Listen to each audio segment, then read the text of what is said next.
Hello students, welcome to the chemistry zone again.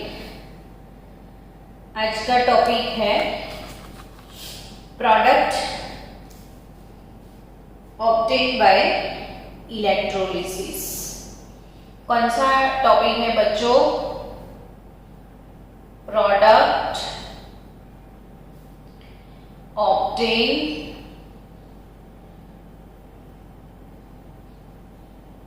by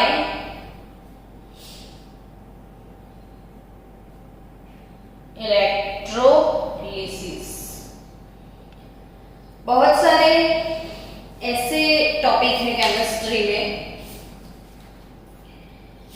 कि भाई clearly text book में ये टॉपिक नहीं दिया है, लेकिन बिना ये टॉपिक पढ़े बहुत कुछ समझ में आएगा ही नहीं। ये इतना इम्पोर्टेंट टॉपिक है, उसमें से अगर एमसीक्यू नहीं है कॉम्पिटिटिव लेवल पे, ऐसा कभी नहीं होगा।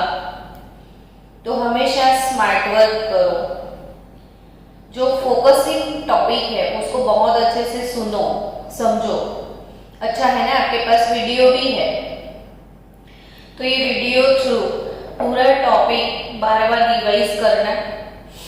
वैसे भी बच्चे टॉपिक पढ़ने के बाद भूल जाते हैं, तो आपके पास वीडियो रहेगा तो आप 2 to 3 टाइम जब चाहो तब उसको रिवाइज कर सकते हो।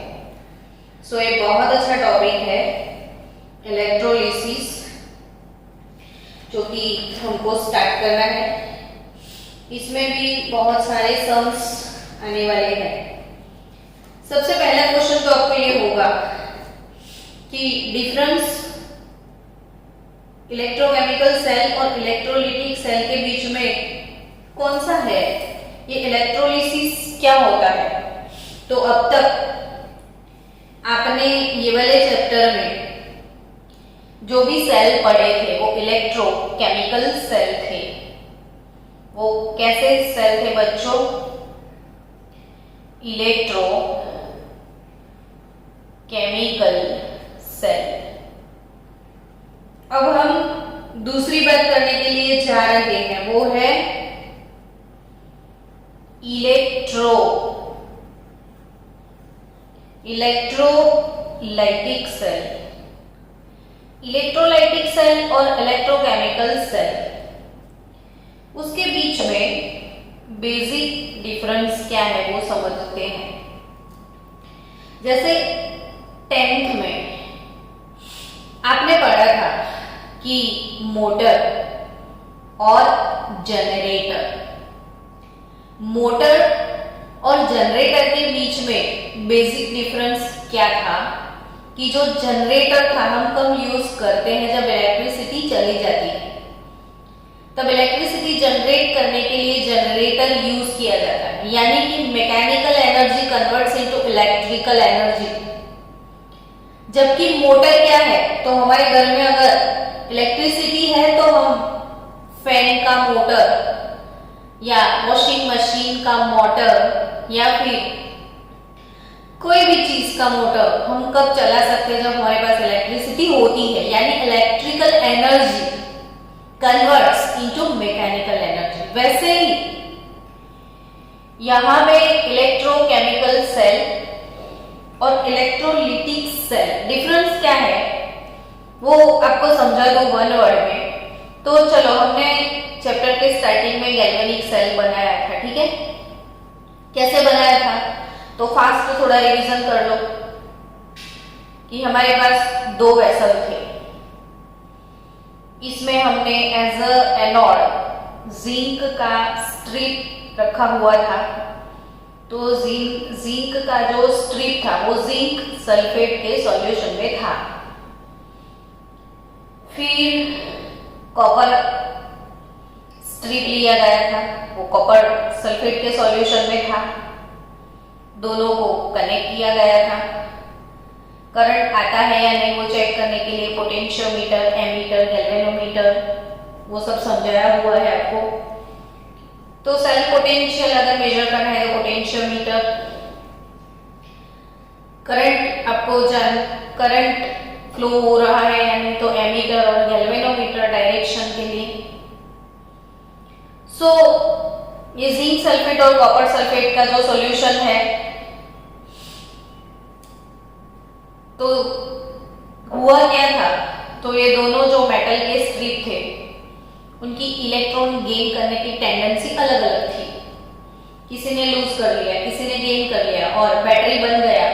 तो इसका बेसिक प्रिंसिपल जो था वो था chemical energy converts into electrical energy.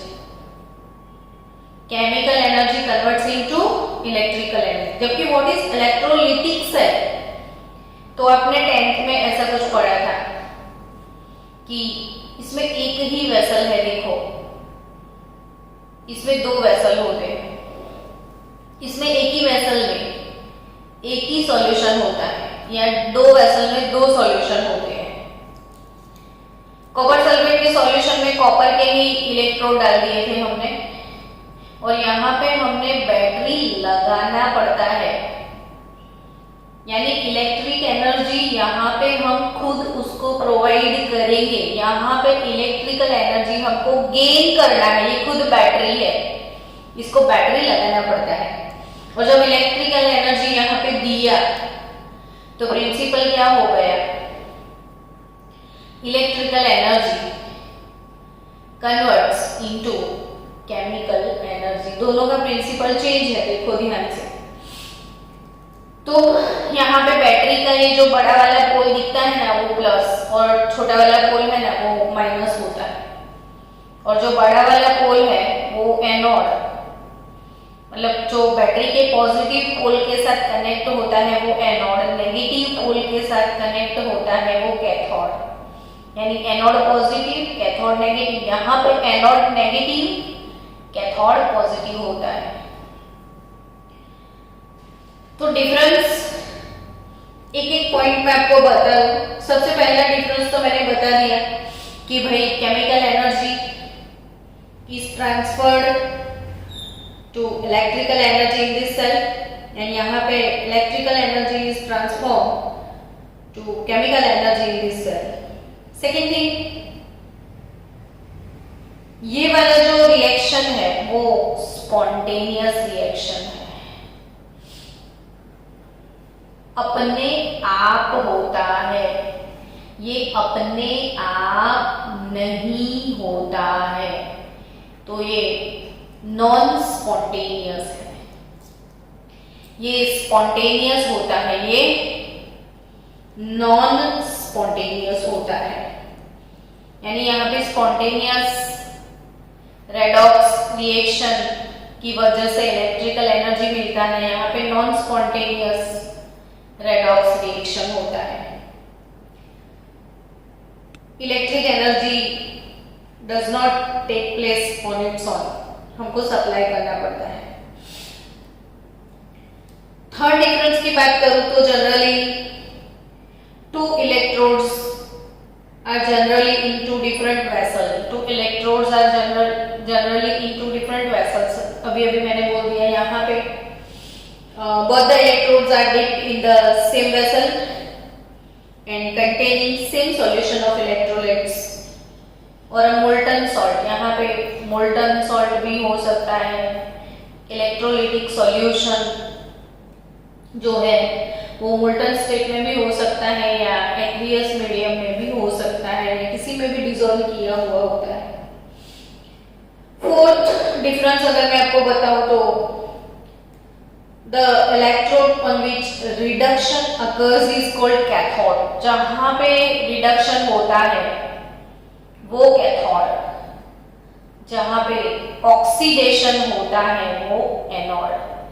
यानी यहाँ पे जिसपे ऑक्सीडेशन होगा तो वो एनोड हो जाएगा, जिसका रिडक्शन होगा वो कैथोड बन जाएगा। तो इथे क्या है, तो इथे ऐसा है भाई कि the electrode which is connected to the positive electrode of battery. देखो the electrode which is connected to positive electrode of battery, ये बैटरी का पॉजिटिव इलेक्ट्रोड के साथ कनेक्ट होता है, वो anode and electrode connected to the negative pole of the battery is called cathode। और वही चीज एनोड पे ऑक्सीडेशन ही होता है, कैथोड पे रिडक्शन ही होता है। ये तो हमेशा फिक्स है, एनोड यानी ऑक्सीडेशन, कैथोड यानी रिडक्शन। नेक्स्ट डिफरेंस की मैं बात करूं तो इसमें हमने सॉल्ट ब्रिज डाला था, याद आया? यू शेप ट्यूब जिसमें सॉल्ट भरा हुआ होता है, जिसको सॉल्ट ब्रिज बोलते थे। ये दोनों वेसल को कनेक्ट करता था और न्यूट्रलिटी जो है वो बैलेंस करता था।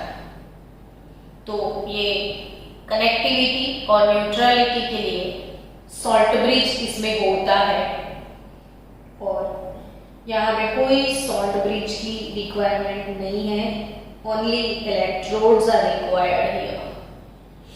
और लास्टली आप बोल सकते हो Daniel cell, galvanic cell, storage cell, वो सारे इलेक्ट्रोकेमिकल सेल है।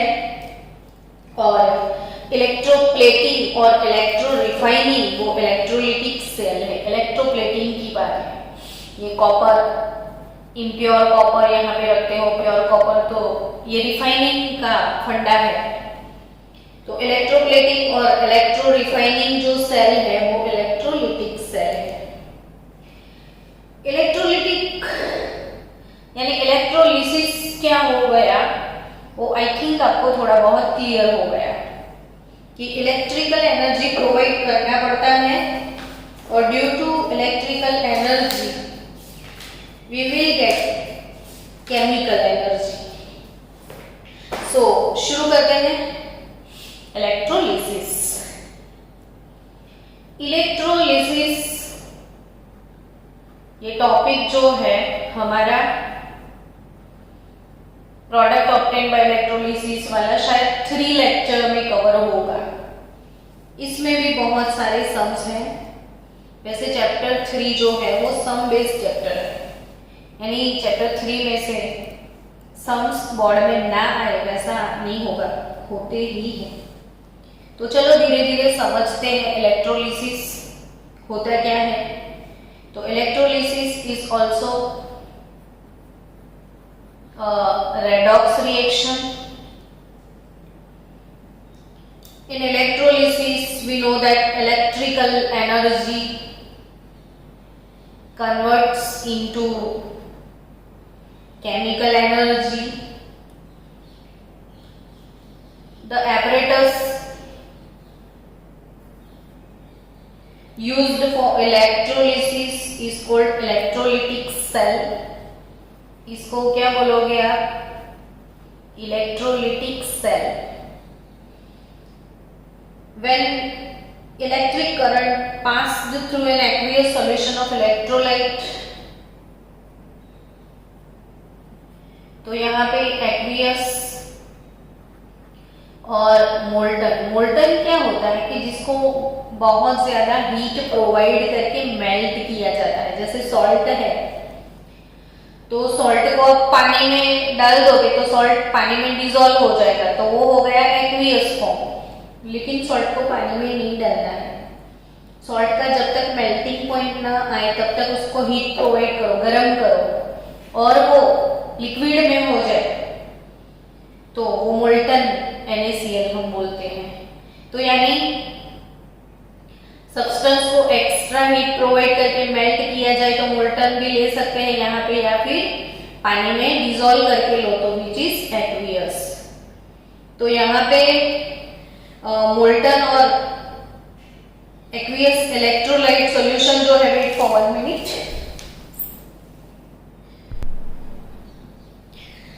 चलो, मोल्टन और एक्वियस सॉल्ट जो भी है वो मोल्टन और एक्वियस सॉल्ट के अंदर इलेक्ट्रोड्स डाल दो। इसको इलेक्ट्रोड बोलते हैं वो तो पता है।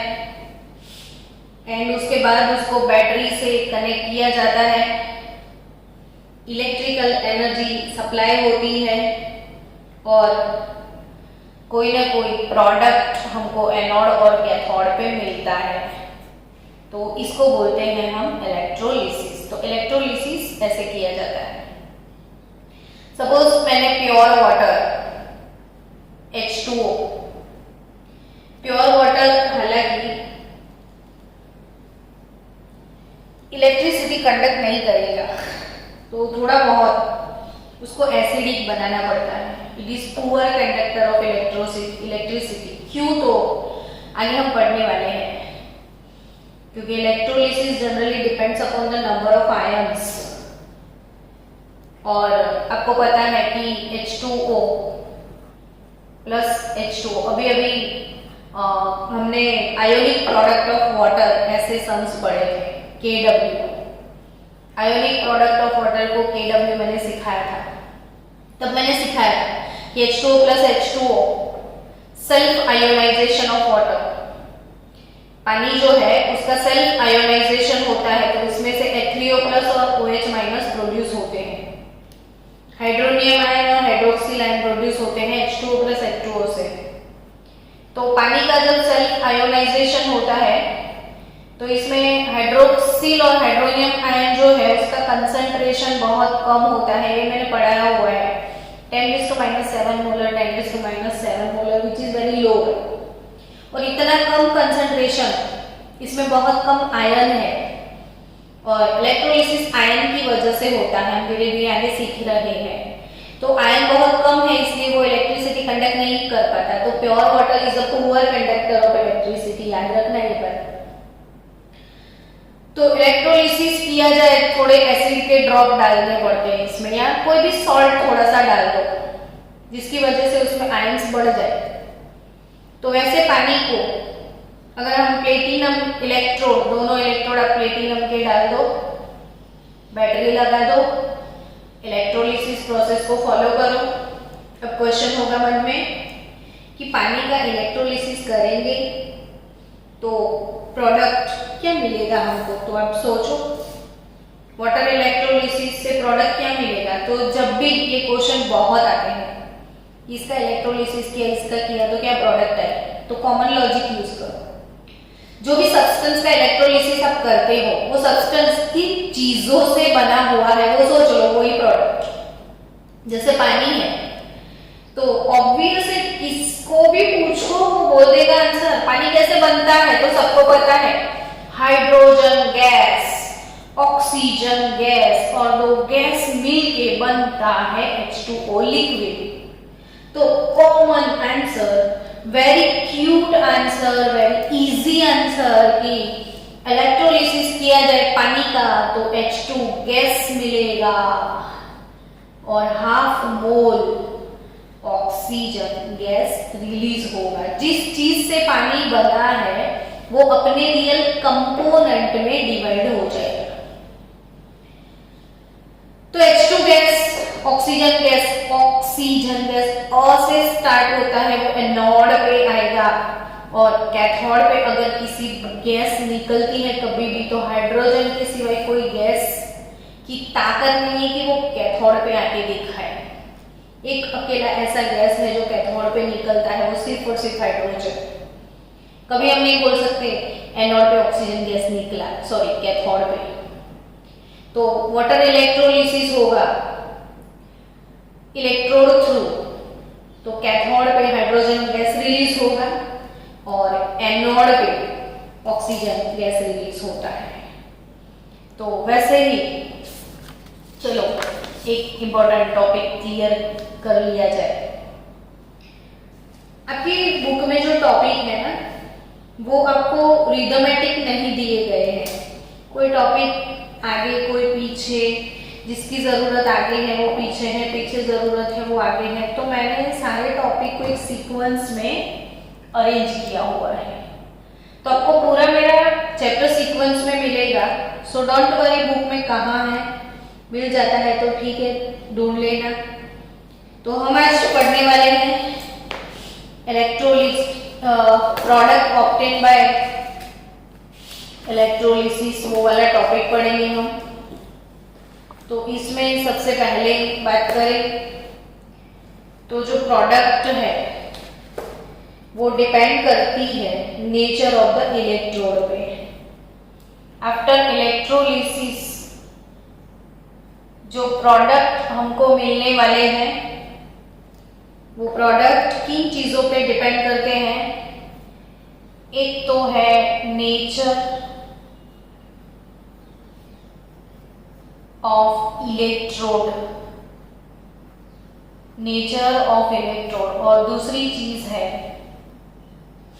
Concentration of solution, concentration of solution कि वो कंसंट्रेटेड है कि फिर डाइल्यूटेड है। और तीसरा वो डिपेंड करेगा इलेक्ट्रोमोटिव फोर्स पे। इलेक्ट्रोमोटिव फोर्स यानी ईएमएफ पे डिपेंड करेगा कि हम कितना उसको इलेक्ट्रोमोटिव फोर्स देने वाले हैं। सो आज थोड़े बहुत ऐसे जो इलस्ट्रेशन है वो काफी इंपॉर्टेंट है आपके लिए, वो मैं डिस्कस करने के लिए जा रही हूँ। इसमें सबसे पहले आज हम पढ़ेंगे electrolysis of sodium chloride. Very very important topic. बच्चों कहीं ना कहीं बहुत सारे चैप्टर में ये टॉपिक बहुत ज्यादा इंपॉर्टेंट है। Electrolysis of sodium chloride, salt. अब सोचो आप 1 मिनट के लिए कि सॉल्ट का इलेक्ट्रोलिसिस करेंगे ना तो क्या मिलेगा। तो मैंने बहुत बार ये क्वेश्चन क्लास में पूछा है बच्चों को, हमेशा बच्चे मुझे इतना फटाक से आंसर देते हैं Na+ और Cl-। NaCl का इलेक्ट्रोलिसिस करेंगे तो क्या मिलेगा, तो Na+ और Cl-। इसमें क्या है, वैसा ही बच्चे बोल देते हैं, बट एक्चुअली बच्चों NaCl तो इसमें Na+ और Cl- तो ऑलरेडी है, ऑलरेडी उसमें NaCl में है कि Na+ और Cl- ऑलरेडी है। तो मिलेंगे कहाँ से, तो मिलेगा। तो मैंने थोड़ी देर पहले बोला था कि भाई वो किस चीज से बना है वो सोचो। तो सोडियम क्लोराइड किस चीज से बना है, तो सोडियम मेटल से बनता है। सोडियम मेटल के साथ क्लोरीन गैस यूज होता है। सोडियम मेटल के साथ क्लोरीन गैस यूज होता है तब जाके NaCl बनता है बच्चों। तो आप इलेक्ट्रोलिसिस ऑफ सोडियम क्लोराइड से प्रोडक्ट क्या मिलेगा, सोडियम मेटल और क्लोरीन गैस। आपको ऐसा आंसर देना है। और सोडियम मेटल और क्लोरीन गैस, तो मेटल ऑलवेज कैथोड पे डिपॉजिट होता है।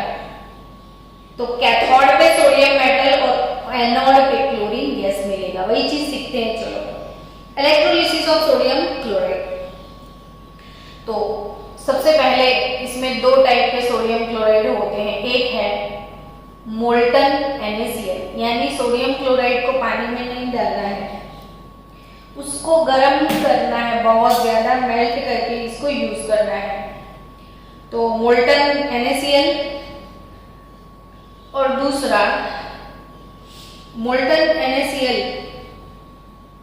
के ऑप्शन में अगर हमने उसको पानी में डाल दिया तो ऑप्शन है भी एक्वियस सोडियम क्लोराइड, पानी में डिसॉल्व किया हुआ एक्वियस सोडियम क्लोराइड।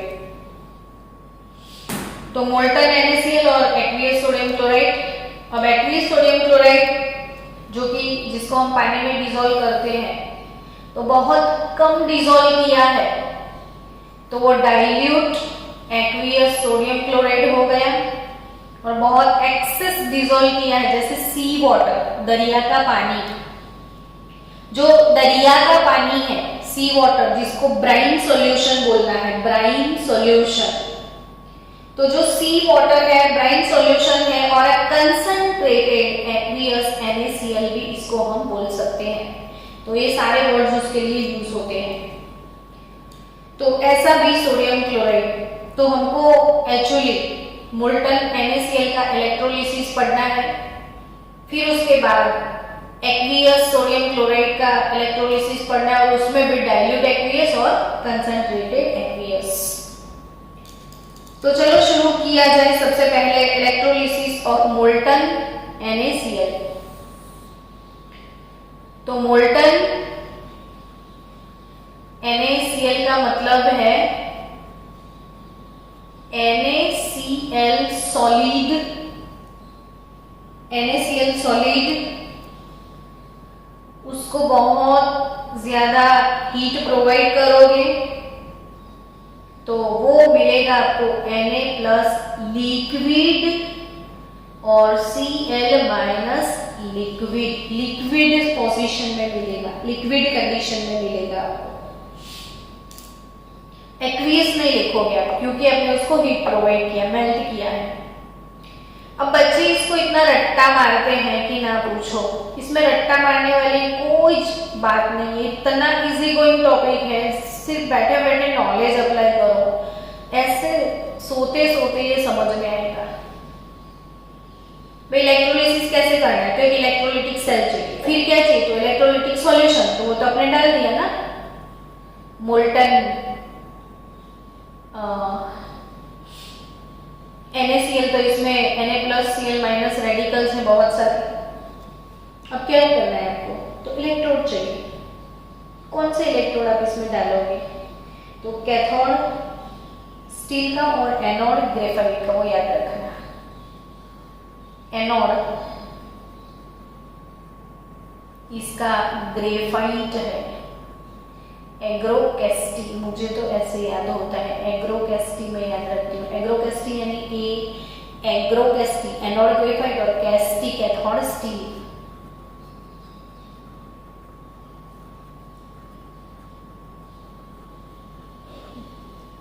तो एग्रोकेस्टी एनोड ग्रेफाइट और कैथोड स्टील का हम यूज करेंगे।